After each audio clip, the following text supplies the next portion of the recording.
What if the most carefully documented healing system in the ancient world wasn't discovered by Greek physicians, wasn't catalogued in Chinese imperial courts, and wasn't excavated from Egyptian tombs, but was written into the daily practice of a people who wandered a desert, built a civilization, and somehow maintained population-level health that their neighbors could not explain? Most people who study ancient medicine look everywhere except the Hebrew tradition. And that blind spot has meant that certain compounds with documented clinical activity, spent centuries being dismissed as religious symbolism, while researchers were hunting for the same mechanisms in synthetic laboratories. That ends today. In the next several minutes, you're going to learn about 4 specific botanical compounds that Moses and the Israelite community used in documented, repetitive, systematic ways, not ceremonially, clinically. And you are going to see exactly what modern biochemistry found when it finally looked at what these plants actually do inside the human body. One of these compounds is now the subject of active pharmaceutical research for antibiotic-resistant bacterial infections. Another has a documented mechanism that rivals a class of anti-inflammatory drugs that generates $12 billion in annual sales. The same research that validated these compounds is the research that is quietly dismantling the assumption that ancient healing was primitive guesswork. It was not guesswork, and I am going to show you exactly why. The assumption that's costing you. Here is the belief that most people carry into any conversation about ancient medicine, that before the modern era, humans were essentially operating in the dark. That illness was explained by superstition, that remedies were accidental, and that the systematic, evidence-based approach to health is an invention of the last 200 years. This belief is not only historically inaccurate, it is costing people access to some of the most clinically validated plant compounds on Earth. Because when something is labeled religious or ancient, the assumption is that it belongs in a museum, not in a protocol. Here is what the evidence actually shows. The Hebrew texts, specifically the Torah, the Talmud, and the writings attributed to Moses and his successors, contain specific, repeatable, dose-proximate instructions for the use of botanical substances in the management of infection, wound healing, respiratory illness, and systemic inflammation. Researchers at the Hebrew University of Jerusalem published an analysis in the Journal of Ethnopharmacology, documenting more than 70 distinct plant species referenced in biblical and Talmudic sources, with specific preparation methods that align with what we now understand to be the appropriate extraction method for each compound's active constituent. 70 species, with preparation methods that align with modern extraction science. This is not coincidence. This is accumulated clinical observation, recorded across generations. And yet, the supplement aisle at your pharmacy is organized around compounds that were synthesized in the 20th century, while the compounds Moses used daily are sitting in academic literature, waiting for someone to connect the dots. I'm going to connect them. The first compound, hyssop. The plant appears in Exodus, in Leviticus, in the Psalms, and in the Gospel of John. In each context, it is used in a purification or healing rite involving water or oil as a carrier. For centuries, this was read as ceremonial language. In 2019, a research team at the University of Haifa conducted a systematic review of the antimicrobial properties of Origanum syriacum, which is the species of hyssop native to the Levant, and the plant botanists now identify as the biblical ease of. What they found was a compound called carvacrol. Carvacrol is a phenolic monoterpene. In plain language, it is a molecule that disrupts the cell membrane of bacterial pathogens with a specificity and potency that has made it the subject of serious pharmaceutical interest as a candidate for antibiotic-resistant infection treatment. The mechanism matters. Most conventional antibiotics work by targeting bacterial replication. Carvacrol works by breaking through the physical barrier of the bacterial cell itself.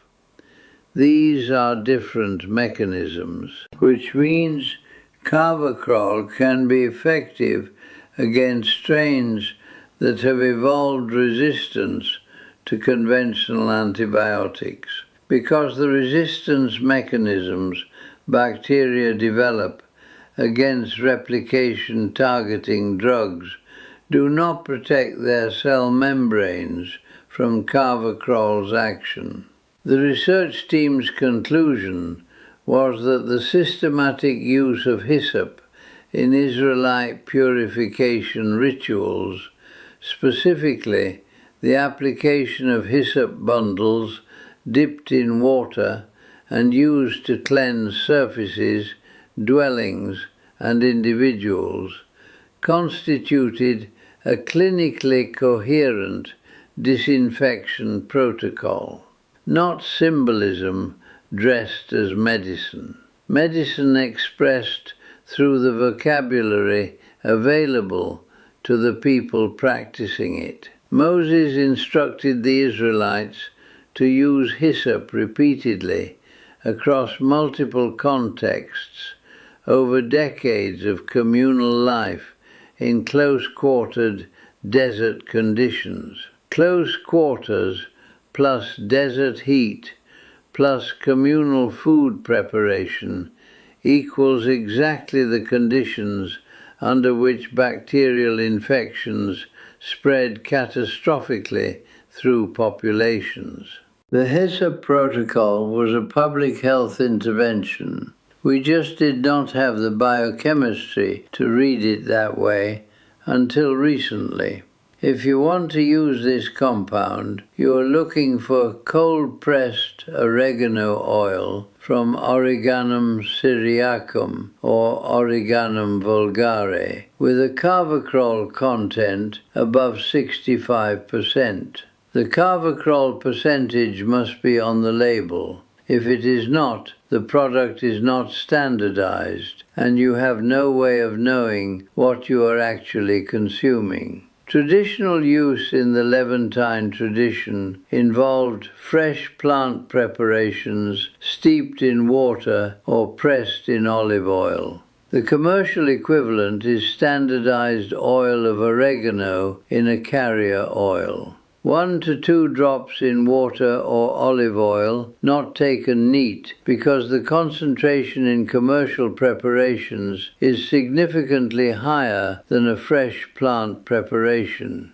The second compound, frankincense. This one requires you to separate what you know about frankincense from where you know it from. Most people know frankincense from the nativity story, which means most people have filed it under religious artifact, not clinical agent.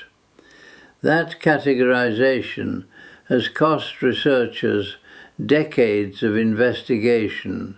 They are only now recovering. The Hebrew name is levonah. It appears in Exodus as a component of the sacred incense formulation. It appears in Leviticus as an accompaniment to grain offerings.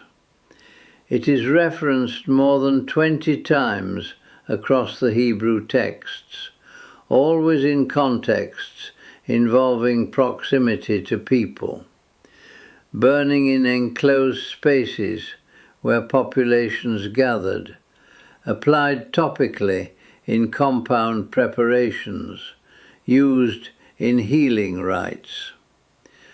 What frankincense actually is?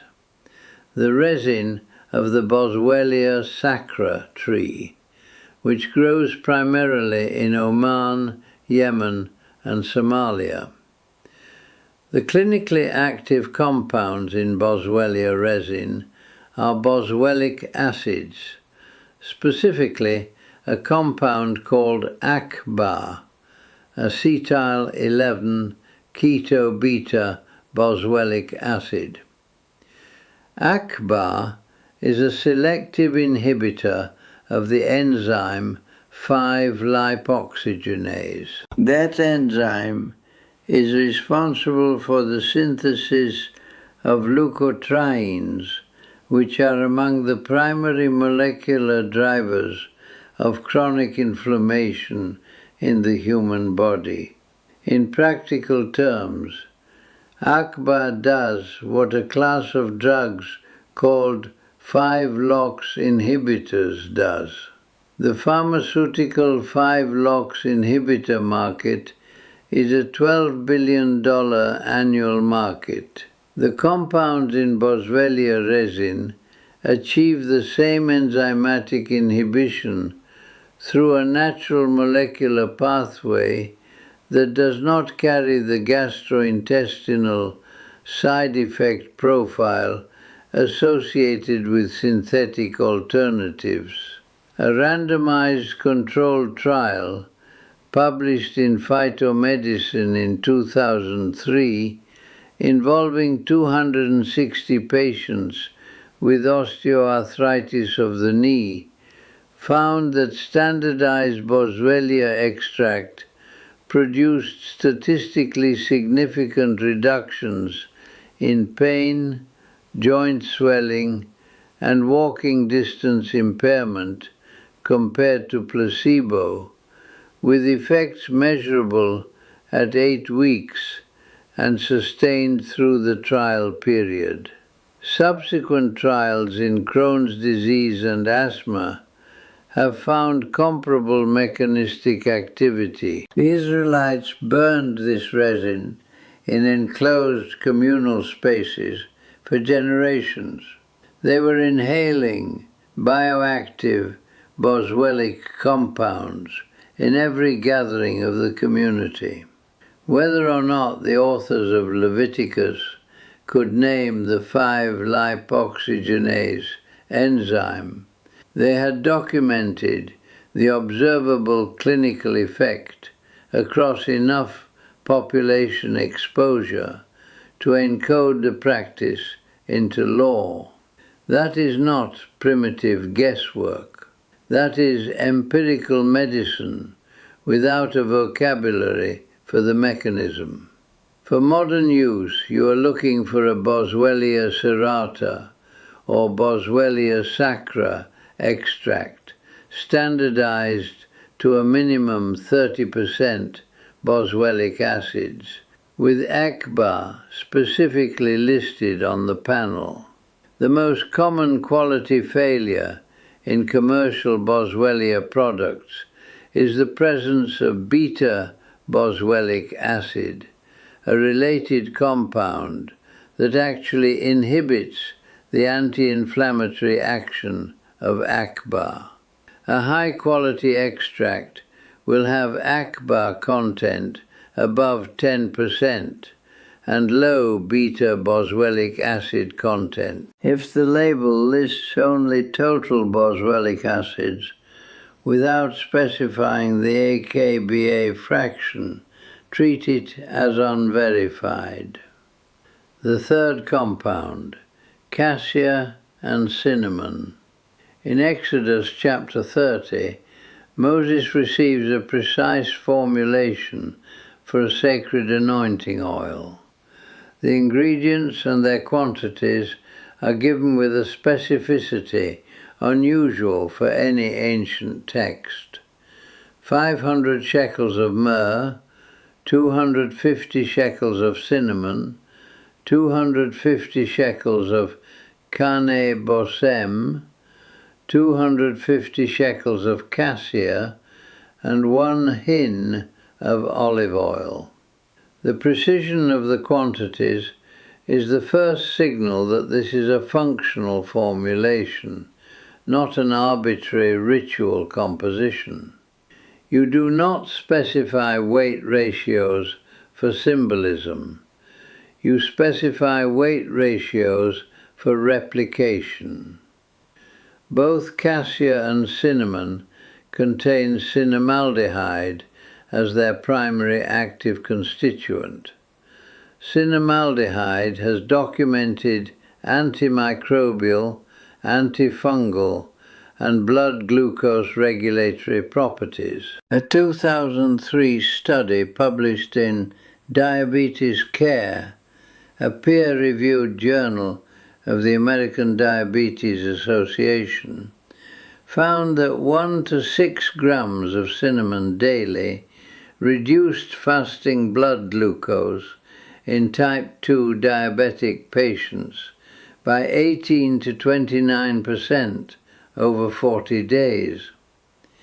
The mechanism involves enhanced insulin receptor sensitivity and a specific interaction with a compound called methylhydroxychalcone polymer, which mimics insulin's action at the cellular level. For wound application, which was the primary use of the anointing oil in the Mosaic tradition, cinnamaldehyde's antimicrobial properties are directly relevant. The same mechanism that disrupts bacterial cell membranes in hyssop's carvacrol has a structural analogue in cinnamaldehyde's action against both gram-positive and gram-negative pathogens. A preparation combining these two compounds in an olive oil carrier, which is precisely what Exodus 30 describes, would constitute a broad-spectrum antimicrobial wound preparation. The researchers were not reading Exodus, they were following the biochemistry. The biochemistry and the ancient texts arrived at the same formulation independently. Critical sourcing note. Most commercial cinnamon in the United States is Cinnamomum cassia, which is the variety with the highest coumarin content. High coumarin intake is hepatotoxic over long periods. The variety used medicinally in clinical research and the variety referenced in the Mosaic formulation is Cinnamomum verum, true cinnamon, also called Ceylon cinnamon. It has significantly lower coumarin content and the same cinnamaldehyde profile. The label must say Ceylon cinnamon or Cinnamomum verum. If it says cinnamon without specification, you are almost certainly consuming the cassia variety, which is not the same clinical agent. The fourth compound, myrrh. Myrrh is the resin of the Commiphora myrrh tree, and it appears in the Mosaic anointing formula as the highest weighted ingredient, 500 shekels against the 250 for each of the other botanicals.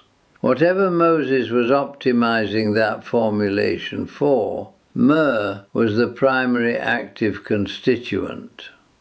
The key compounds in myrrh resin are terpenoids, specifically furanosequiterpenes and sesquiterpenes, including cursarine, lindestrine, and the compound now most studied in pharmaceutical research, T-cadinol. T-cadinol has demonstrated in vitro activity against Leishmania parasites, Plasmodium falciparum, the parasite responsible for malaria, and a range of drug-resistant fungal infections. A research group at the University of Cairo published a systematic analysis of myrrh's antimicrobial spectrum in 2011. Finding clinically relevant inhibitory concentrations against 14 distinct pathogen species, including Staphylococcus aureus, Candida albicans, and Aspergillus niger. For a population living in proximity to Egypt, moving through sub-Saharan migration corridors, and occupying desert environments with limited clean water access, myrrh's specific antimicrobial spectrum reads like a targeted response to the exact pathogen exposure profile the Israelites faced.